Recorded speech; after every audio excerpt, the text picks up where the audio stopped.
let's get started. So a couple days ago, 3 days ago at this point, Hamas said that they wanted to release 2 hostages on humanitarian reasons. For one reason or the other, Israel, we do not know if Israel was negotiating with Hamas or not on the release of these hostages. They refused to say whether or not they were negotiating on the release, and this was an unconditional release. This was supposed to be for humanitarian reasons. These hostages were very old.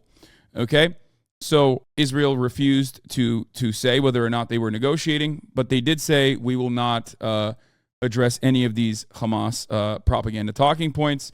Don't know why they chose to say that instead of saying we are negotiating on the release of these hostages, but.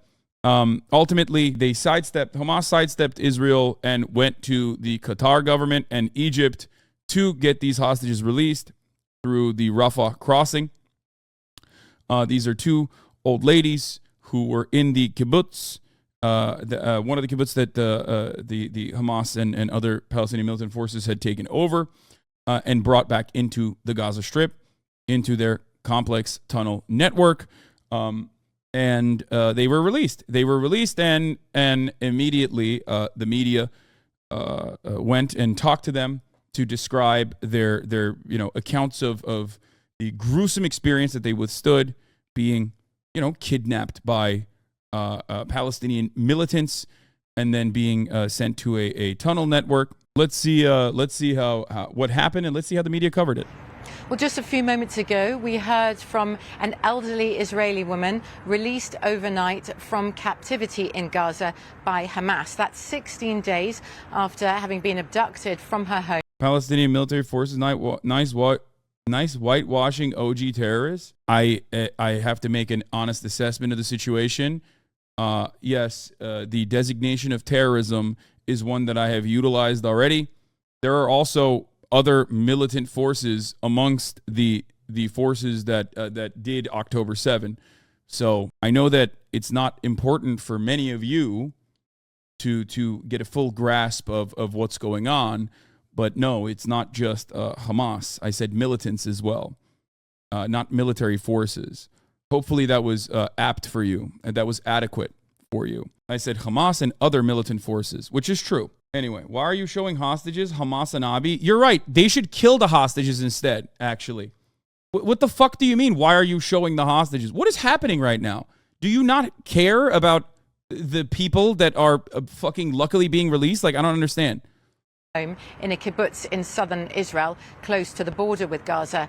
Yocheved Lifshitz says that a doctor attended to her during her time in captivity.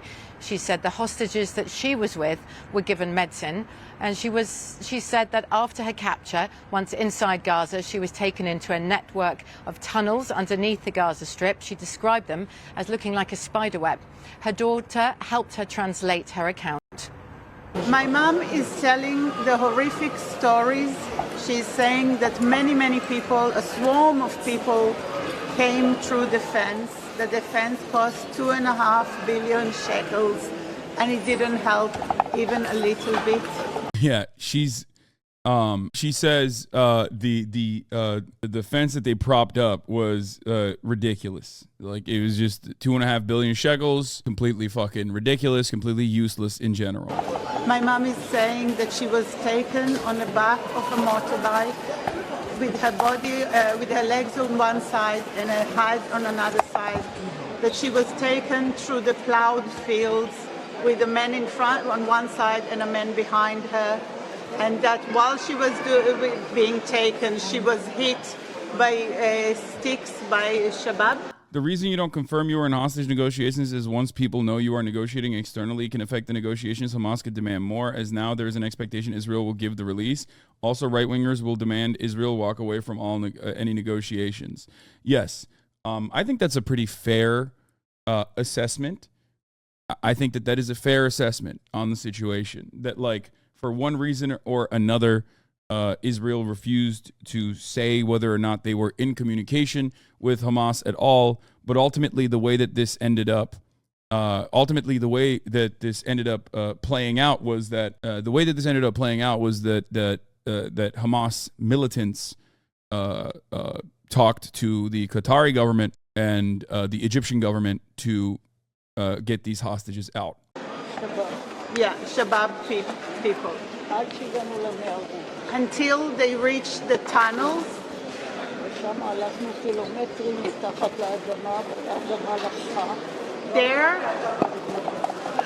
There they walked for a few kilometers on the wet ground.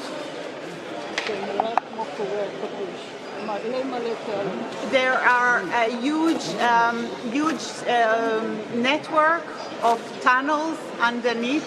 It looks like a spider web. It's crazy that this is where they cut it off and not like other stuff. That's okay. Let's see.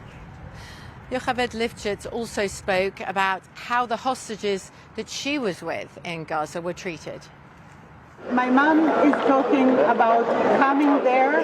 When they arrived into a large hall.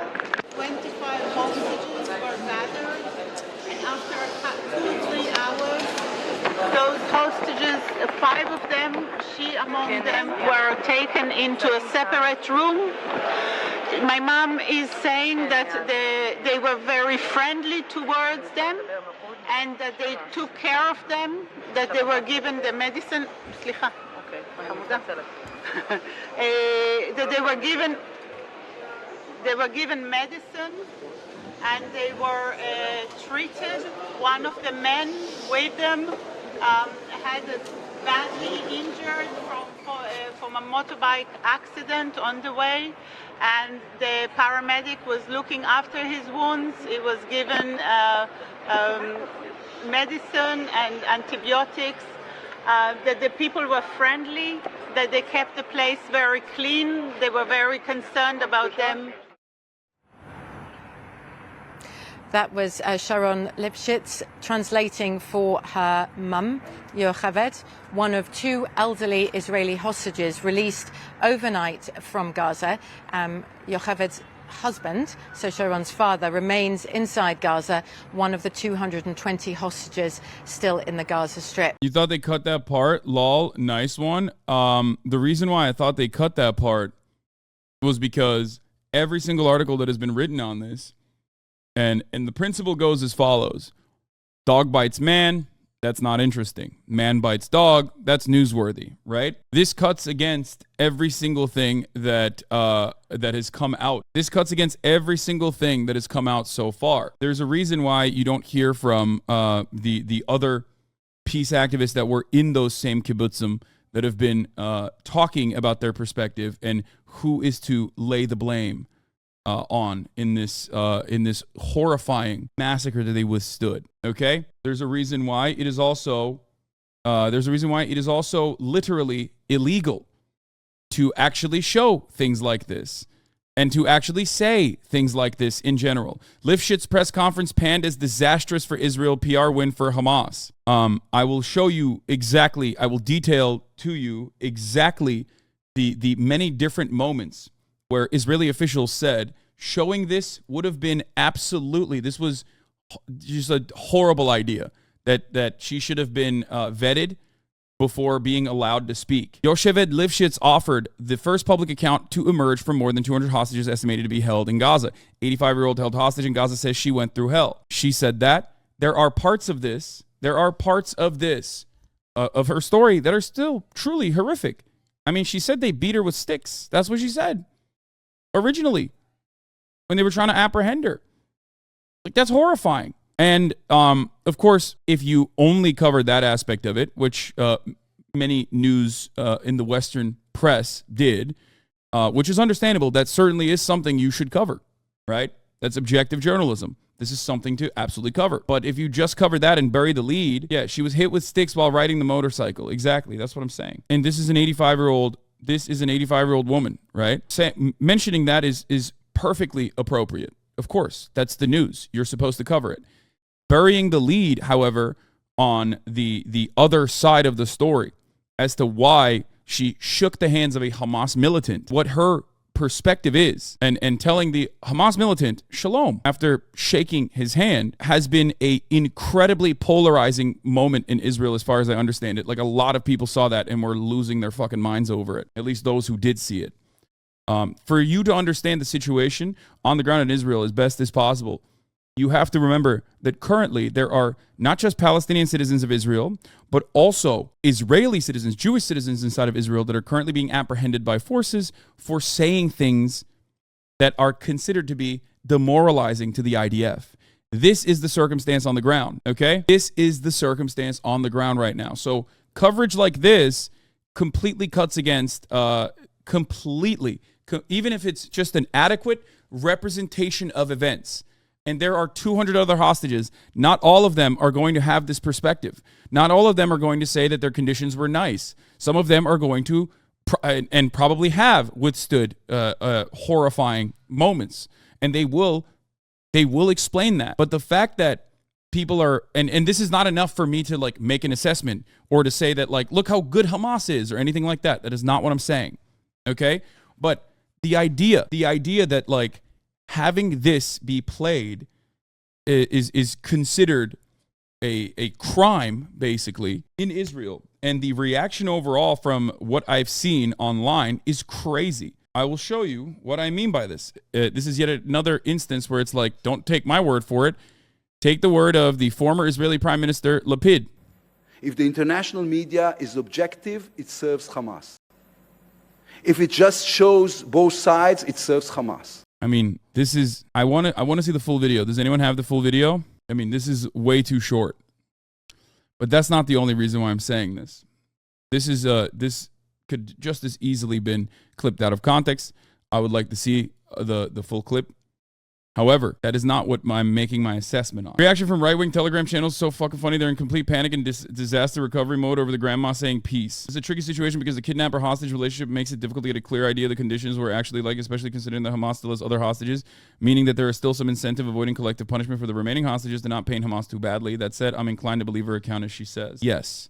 Her husband is still in the hands of Hamas militants, yes. But I do think that it's more likely that she said those things because she has spent a tremendous amount of time, as far as I understand, from her family. Oh, she didn't say Hamas hit her with sticks. I believe she said sticks hit her as they rode through a field, not that they were hit with a stick mid-motorcycle ride. Oh, that was a mistranslation. Anyway, regardless, that the way that the media covered it was like that is what was happening, that like they beat her with sticks and that it was hellish. I think or it could have been civilians that hit her with sticks. I don't know, but it doesn't matter. What you need to understand is the likelihood of her saying this, an account that actually is quite similar to other accounts that have also been portrayed in Israeli media, is partially because there are a lot of people that live in these fucking communes that literally for 85 years have been working on recognizing the dignity and humanity of Palestinians in Gaza.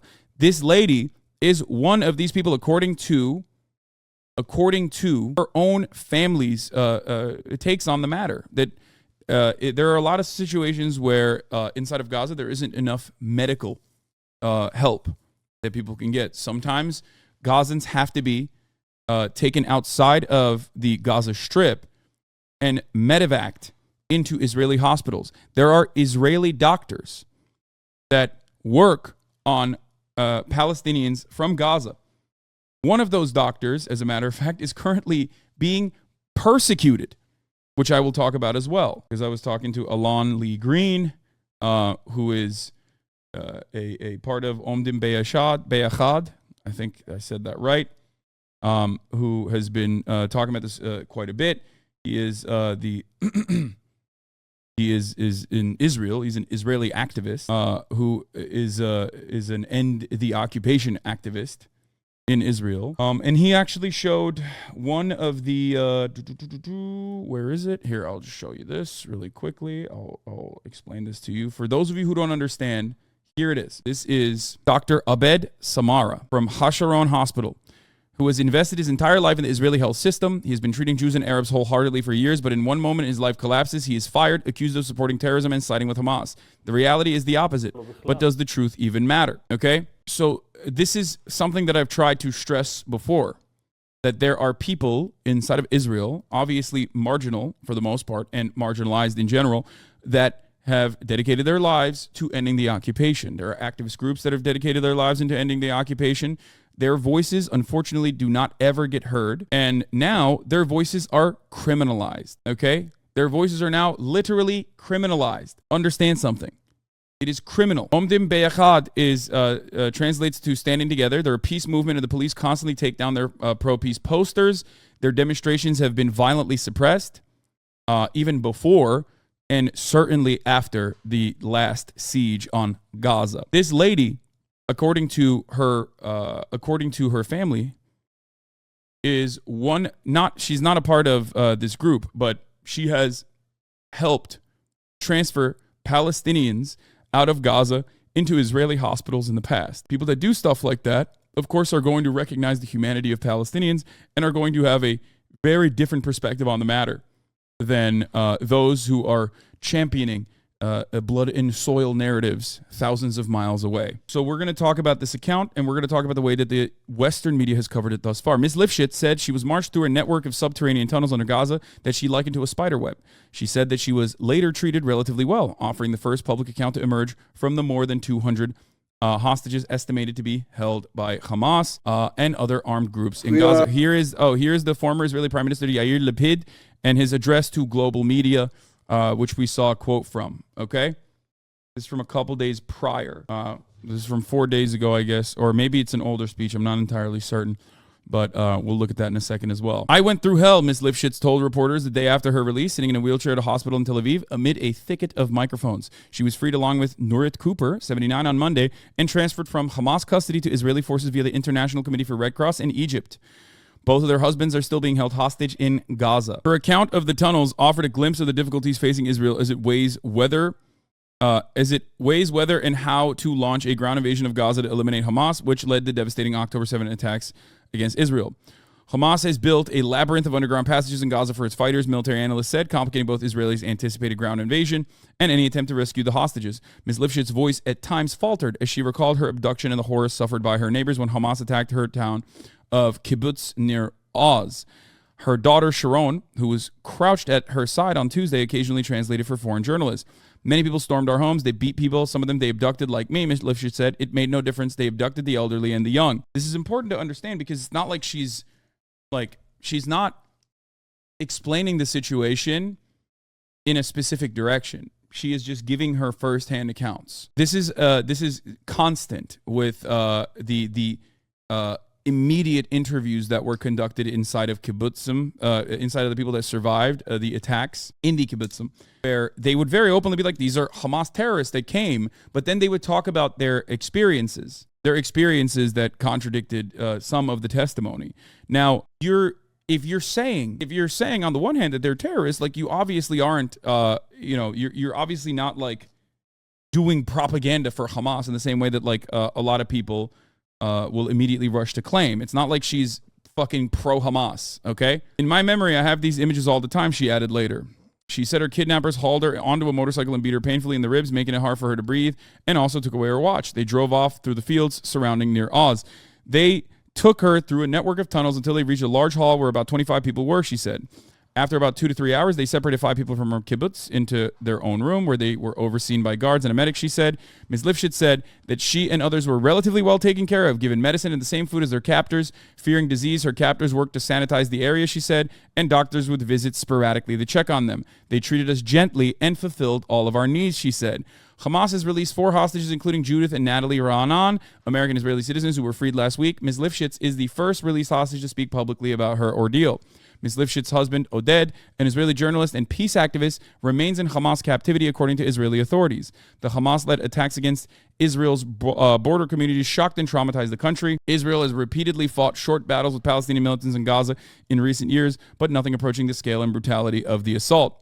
Ms. Lifshitz at times criticized the Israeli military, saying that it and the Shin Bet domestic security service had ignored warning signs of the threat to towns near Gaza. The Israeli military's chief of staff acknowledged after the attacks that the military had failed to live up to its own mission to protect Israel's citizens. So strange.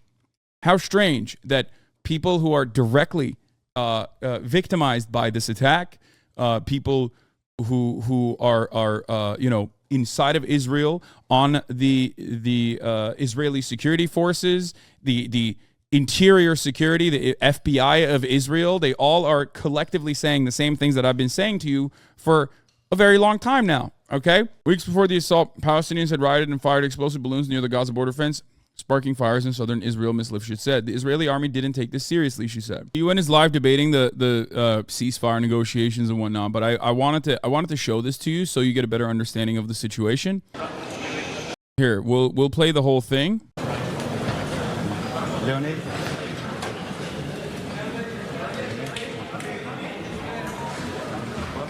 Not only will we play this whole thing, but I also want to show you, we'll play this whole thing, but I also want to show you I want you to listen carefully to her words, but I also want to show you some of the reaction to this internally. An Israeli news network immediately came out and spoke against her testimony, saying that this was playing into the hands of Hamas and it was propaganda for Hamas. It was pro-Hamas propaganda. I mean, this is a person who literally has been kidnapped, okay? Apprehension of this sort is going to be violent regardless. The translation here is horrible. I mean, the Sky News translation is different. Israel Minister of Foreign Affairs says, I will not meet with the UN Secretary General. After October 7th massacre, there is no place for a balanced approach. Hamas must be erased off the face of the planet. That's what he said after the UN Secretary General said things that I have said here as well. Just normal, subdued, tempered reactions that offer context as to how things have happened. Okay, offer context as to how the violence that the Israeli citizens experienced was not violence that happened in a fucking vacuum. That is of course, understandable and nuanced approach to the subject matter. I know that there are a lot of people out there who desperately want to act like that materialized out of thin air and that it did not. It was the first time. It was totally unprecedented. Well, it was unprecedented, but it was totally unprovoked. But that is not the case, okay? It is insane to me. It is insane to me that anything that cuts through the unconditional support for Israel, the uncritical and unconditional support for Israel as it engages in its ongoing ethnic cleansing campaign in Gaza is seen as like Hamas propaganda, and you can't say it, and fuck you. It doesn't matter if it's truthful. How dare you say such a thing? You are engaging in propaganda for these violent, barbaric terrorists, and you should let us do whatever the fuck we need to do here. You should shut the fuck up. Ridiculous. Absolutely ridiculous. Interpret the video of the 85-year-old freed hostage Yocheved Lifshitz shaking the hand of her armed and masked captor as a sign of somehow as if the hostages were treated well. This guy literally openly admits later down that I'm happy someone brought my attention to this. What do you want? Her husband is still captive. She talks about the others being captive. The woman, when released, looked to me tired, a tad confused, and with the tough skin and temperament of a kibbutznik. I also want to correct my first tweet. The question is not if she was treated well, but rather if they were humane. Hamas and not Palestinians, of course. No, they are not humane. Many on her kibbutz were massacred. She witnessed horrific crimes. Really, people, a little respect. People can read her testimony here. A sharp woman who describes her painful days in captivity. This is from Haaretz. You can be the judge. It seems her comments also reveal how this was a well-planned attack to capture hostages. Except that Haaretz article, I read it earlier this morning, and that Haaretz article actually featured a lot of her testimony that directly cuts against what she is trying to say, what he is trying to say, sorry, which is that her treatment was very humane in the hands of the Hamas militants, contrary to the expectations, contrary to what people normally hear and see of Hamas. This does not change the reality of the October 7th attacks and how many people were slaughtered, murdered, okay? But the reality is that, like, this person popped off super quickly and then didn't even delete it and just kind of tried to dial it back while still maintaining the same position. Link to the Sky News stream. If you go to 10:20 in the beginning of the stream, you get the full press coverage. To come here today to announce... Night, which we'll have more from in due course, did suggest that hostages would be released if Israel stops bombing. Very much in a difficult position at this moment, though, to establish more than that. Let's listen now. She's telling the horrific stories. She's saying that many people, a swarm of people, came through the fence. The defense cost 2.5 billion shekels, and it didn't help even a little bit. My mom is saying that she was taken on the back of a motorbike. It doesn't matter if it was humane. They killed and raped hundreds of teens. There is no redemption for Hamas. Brother, October 7 was brutal. It was gruesome. It was horrific. Stick to the actual facts of the matter without going along with information that has not been confirmed at all by even Israeli authorities. Okay? You do not have to jump to racist canards. This does not mean that it did not happen. It simply means I have yet to see any verified information other than source Ben Shapiro. What the fuck are you saying? With her body, with her legs on one side and her head on another side, that she was taken through the plowed fields with a man in front on one side and a man behind her. And that while she was being taken, she was hit by sticks, by... Do you say, okay, and he's a reliable source? Ben Shapiro is a reliable source? Ben Shapiro? Okay, you're being satirical. Got it. Okay, I was going to say Ben Shapiro, who, like, lives in fucking Florida, okay, is not a reliable source. Yeah, Shabab people. Until they reach the tunnels.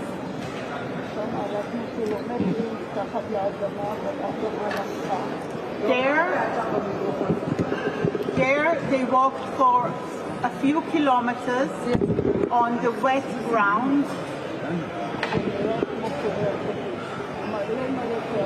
There are a huge network of tunnels underneath.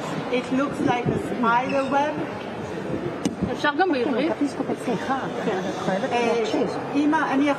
will repeat it in Hebrew. אמא אומרת שהיא נלקחה על הגב של אופנוע, שגבר אחד ישב לפניה ומאחוריה, הרגליים בצד אחד של האופנוע והראש בצד השני. היא אומרת שהם נסעו דרך השדות החרושים, ובזמן שהם נסעו דרך השדות החרושים, So we did just hear some comments there from Sharon there, the daughter of Yoshed Lifshitz, in English, recounting what her mother had just said. That let's go back and listen in. רגע, לא, אם את תספר את הסיפור, אין שאלות. אוקיי, תמשיכי. כשהגענו לשם, I find it almost terrible that they put this woman on such a show after all she went through. I'm almost certain that there is a very high likelihood that she wanted to do this, knowing full well that she wanted to give her own personal accounts because no other hostage thus far has done this. No other hostage has come out and spoken. This is, 4 hostages have been released so far, and no one else has come out and spoken. Are you going to ignore the fact that her husband is still in Gaza? No, I mentioned that myself. I mentioned that as well. To me, however, the fact that she is a Palestinian peace activist, the fact that her husband is literally also a journalist / peace activist himself, plays more of a role in her commentary here than the fact that he is still apprehended and she's speaking out of fear, and that she's like somehow coerced into saying these things. I don't think you guys understand personally how the complex dynamic of Israeli peace activists operate and coexist with Palestinians. Like I don't think you get that. She also personally did say, I lived through hell. I was beaten with sticks. This is what at least the immediate translation showed. So it's not like she's saying, I love Hamas. I want to hug and kiss them. She's just giving an honest assessment. If she personally was fearful, she probably would not have brought that up either. She says she was beaten with sticks while riding the motorbike. If she personally had an interest in portraying her conditions as different than they actually are, to present facts in a way that helps Hamas, then she would not have brought that up. Additional context, she was a member of Women Wage Peace, according to this veteran hostage negotiator. As she was being freed, Israeli hostage Yocheved Lifshitz shook the hand of her Hamas captor. I asked the veteran hostage negotiator Gershon Baskin, director of Holy Land Bond, International Communities Organization Middle East, author, negotiator, award-winning Times of Israel columnist, and Al-Quds newspaper columnist, what he made of that moment. This was his response. And she was obviously being talked to by the Red Cross, and you know, she's there and she turns around and she delivers a human gesture and a handshake to, I guess, somebody who was her captor. If her husband is still a hostage, couldn't Hamas use that as leverage to make her say good things about the treatment? Absolutely. Except she didn't just say good things about Hamas. She also said that she was hit with sticks on the bike. So if that's the case, then she would not have mentioned that. Do you understand what I'm saying? And now we arrive at the last part of the equation. That's Stockholm Syndrome, which is what I was expecting. I thought that there would be a bunch of articles on the matter, except this account, or her anger and her feelings on the matter, her activism on the occupation, against the occupation, does not change the reality by simply saying Stockholm Syndrome. Stockholm Syndrome. I knew that it was going to come, and chatters are already fucking hitting that line. What you fail to recognize here, I have a translated version of 3 minutes. She doesn't mention any stick beating. That's what I'm operating off of, what has been written thus far. It's Hamas video that they put out. She was, leaving and saying goodbye, I assume. Well, what do you make of that? Sorry? What do you make of that gesture? Well, I think, first of all, it's important to know who she is. She's a woman who has volunteered for years of driving Palestinian children and their mothers and fathers to hospitals inside of Israel for medical treatment. She has been a member of Women Wage Peace, Israel's largest peace movement. Also, another woman, Vivian Silver from Kibbutz Be'eri, was abducted and is held hostage in Gaza. She was one of the founders and leaders of Women Wage Peace.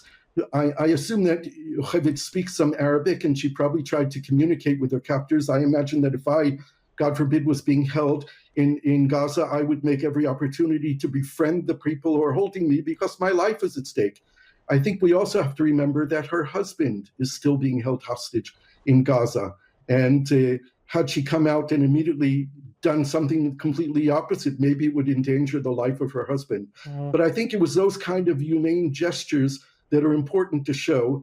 I know a friend who did research on Holocaust survivors and asked the question, why do some Holocaust survivors become these people who are very, very anti-Arab, and others are in the peace camp? Yep. And what she found in interviewing many Holocaust survivors who were part of the peace camp is that there was a moment when they were going through the horrendous suffering during the Holocaust that someone made a humane gesture. Someone gave them a piece of bread, or gave them a night stay in a home, or gave them a blanket. And those gestures of humanity would transform their worldview later and enable them to support peace with the Arabs rather than being against them. Don't be like the idea of storytelling. She was not beaten by a stick. She was referring to another guy who was treated. No, the other guy that was treated was a separate story. Another guy fell off of the motorcycle while he was being transported back into Gaza and received medical treatment on his arm.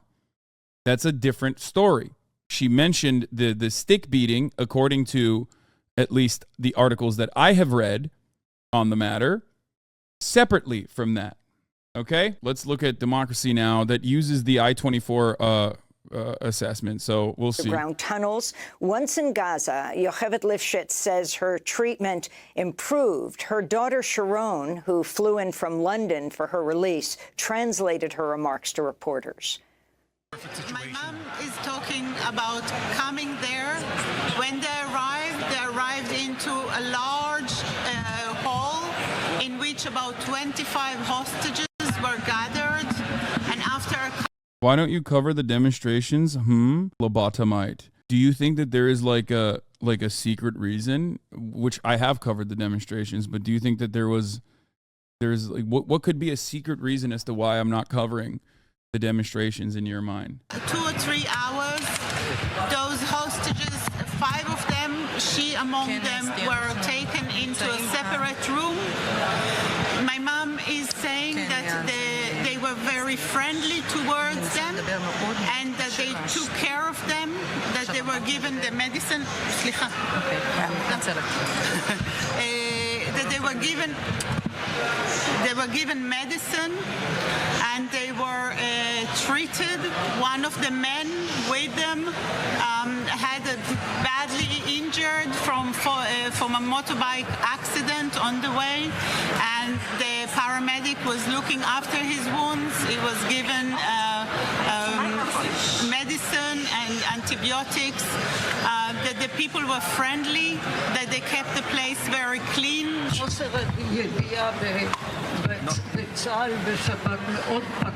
We were very hurt by the fact that the IDF did not know we were the scapegoat. They've warned us 3 weeks prior with people who came to the road and burned fields, sent incendiary balloons to burn our... Yes, chatter, of course I know Rachel Corrie, one of the most famous fucking activists that was run over by an Israeli bulldozer. Yes, stop fucking begging me to cover Rachel Corrie, okay? I know. It is a horrifying crime. Also, telegenically was the murder of a white woman, a blonde white woman, who also recognized the dignity and humanity of Palestinians and of course was murdered by an Israeli bulldozer. I know the story. How the fuck would I not know that story? Please shut the fuck up. Let me cover this, okay? To burn our fields. And the IDF did not address this seriously. Suddenly, on Saturday morning, when everything was quiet, there was a heavy bombardment of the communities. And with that, the masses infiltrated, blew up the expensive fence,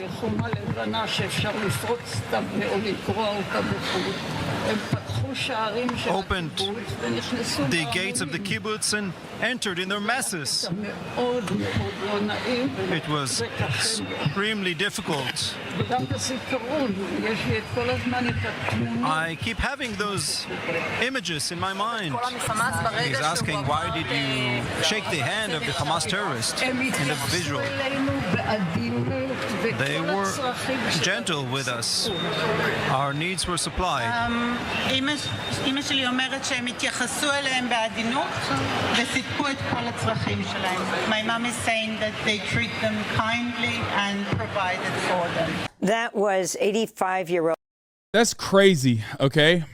It is. That is not something that you will hear. It's like not allowed for the most part to be repeated. People that have said far less have been punished inside of Israel. Jewish citizens in Israel, Palestinian citizens in Israel have been punished for far less than that.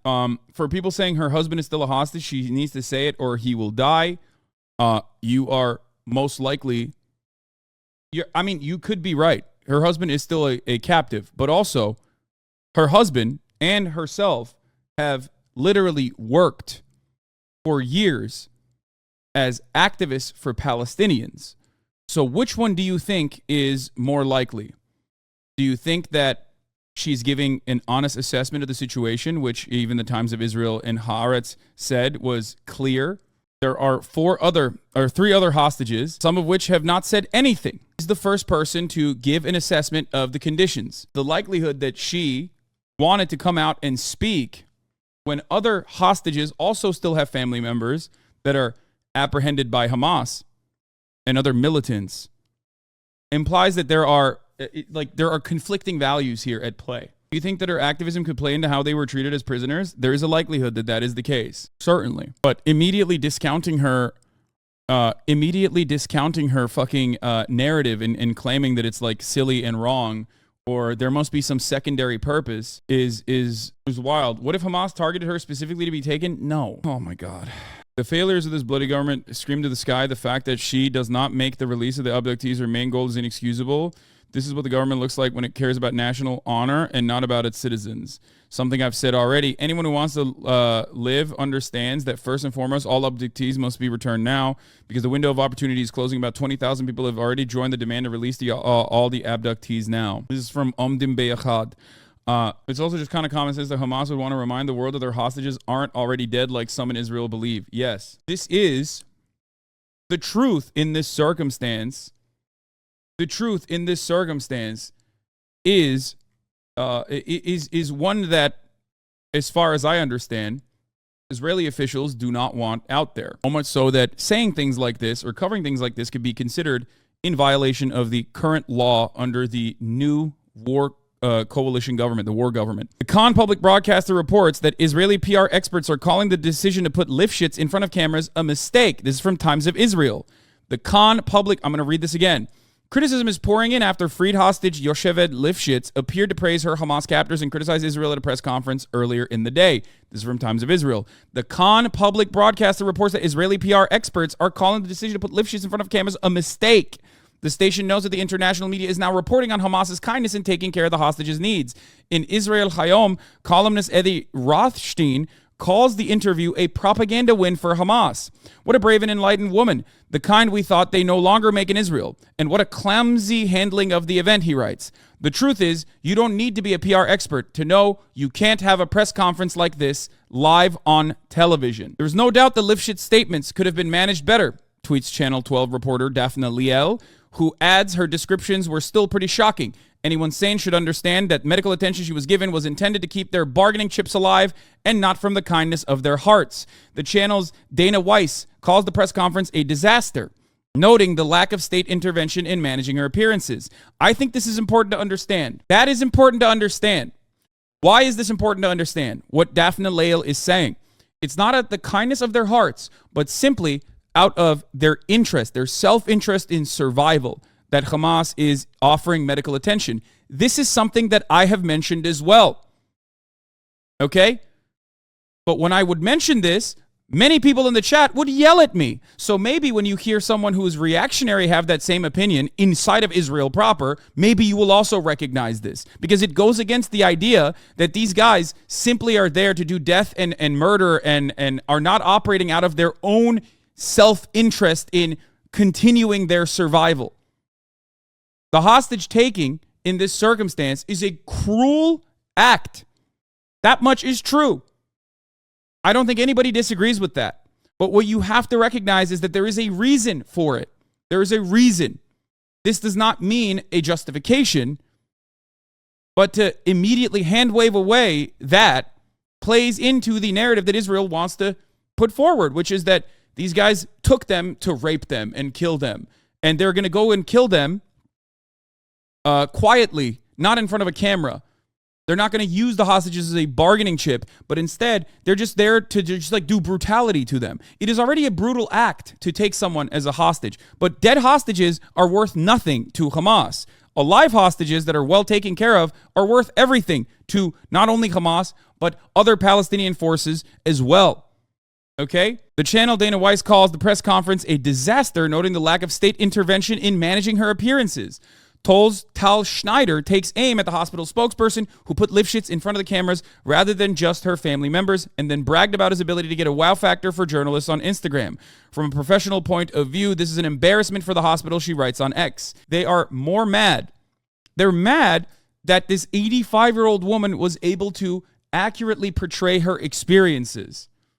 That fucking blows my mind. If she had come out, if she had personally come out and been like, they were brutal, I would still cover it. There is no reason for me to believe that she is lying in that circumstance, especially considering that she has her husband in captivity still.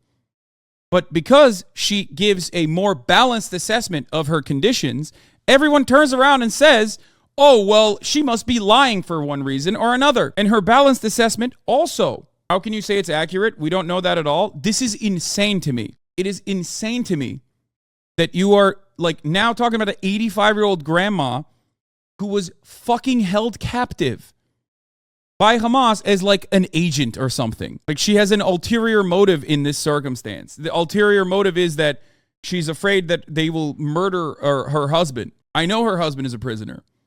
But if that was the case, then she would have no reason to say that what happened to the kibbutz was a slaughter, or that she was hit on her way into Gaza. Please, you said source to a first-hand account. Yoshevet Lifshitz, a frail 85-year-old grandmother who's one of the two hostages released by Hamas on Monday, recounted the moment that militants snatched her from her home in Kibbutz near Oz and drove away on a motorbike towards Gaza, a painful act during which she said she was beaten and sustained bruises. Lifshitz says she was forced to walk on wet ground and descended into an underground tunnel system she likened to a spider web, where she was greeted by people who told us, "We believe in the Quran," and promised not to harm her and her fellow hostages. This is an experience that almost virtually every single Israeli citizen that has spent any time with Hamas militants that wasn't ruthlessly slaughtered by them, by the way. So I just make no mistake, I'm not making light of the situation at all or trying to cover it without accuracy. But this is something that I've heard from other hostages as well. They have all told the same thing, that first and foremost, they were like, we're not going to hurt you. We're not here to hurt you, which of course doesn't matter because they did hurt people. Okay. They did. But every single person that has been like, these Hamas terrorists, they've slaughtered my family, also told me they believe in the Quran and promise not to harm me or the other fellow hostages. There's no reason for people to offer that if it's factually inaccurate, especially when it's paired up with people saying that they had ruthlessly slaughtered their friends. Lifshit's daughter Sharon, who helped her convey her mother's comments to reporters outside of a hospital in Tel Aviv on Tuesday, called it a huge network of tunnels. She was initially grouped together with 25 other people. We already talked about that. They really took care of the sanitary side of things, so we didn't get sick, Lifshitz added. Each of the 5 hostages in her group received their own doctor, and there was a paramedic present who supervised medication. They were very generous to us, very kind. They kept us clean, Lifshitz said. They took care of every detail. There are a lot of women, and they know about feminine hygiene, and they took care of everything there. Lifshitz also accused the Israeli Defense Forces and Shin Bet intelligence service of not taking threats from Hamas seriously and said the costly Gaza border fence erected by Israel had done nothing to protect their community from the Hamas attack. Why would she say this? Do you think that this is also a part of her propaganda? Do you think Hamas was like saying, like, you have to say something that every other person whose entire fucking family was slaughtered from other kibbutzim have said? You have to repeat that line that people that are in the Dead Sea right now, that are not literally apprehended, that have no friends that are apprehended, that have had their entire family slaughtered by Hamas, has said the exact same thing. The lack of awareness by Shin Bet and the IDF hurt us a lot, she stressed. They warned us 3 weeks beforehand. They burned fields. They sent fire balloons, and the IDF did not treat us seriously. Lifshitz explained how this culminated in the attack on Nir Oz in the southern Israel border on October 7th. All of a sudden, on a Saturday morning, everything was very quiet. There was hard pounding on the settlement. Not long after, hordes of Hamas fighters broke through the kibbutz's expensive fences and kept coming in their droves, she said. It was very, very difficult and unpleasant. As she concluded her remarks, Sharon said her mother's feeling was that the story is not over until everybody comes back. Hamas released Lifshitz and her neighbor and friend Nurit Cooper, 79, on Monday, and later they were reunited with family members who rushed to the bedside at Ichilov Hospital in Tel Aviv. Grandson Daniel, who heard of her release while staying at a hotel in Eilat with other evacuees from near Oz, said Monday that the news of the women's release sent a jolt of joy through the hotel and hope that others may be freed soon. And right now, the commentary on the pro-Israeli side is that Hamas is using the hostages as a way to stop the bombing campaign for 6 hours at a time. As though the bombing campaign has to continue. There's no way to do a ceasefire. There's no way to do anything other than continuously kill children inside of Gaza. And Hamas is using the hostage negotiations and slowly but surely trickling out hostages as a way to stall and cease the bombing campaigns. And they're reporting on this as though, sorry, these hostages have to die. There's nothing we can do about it because they have to literally fucking keep bombing.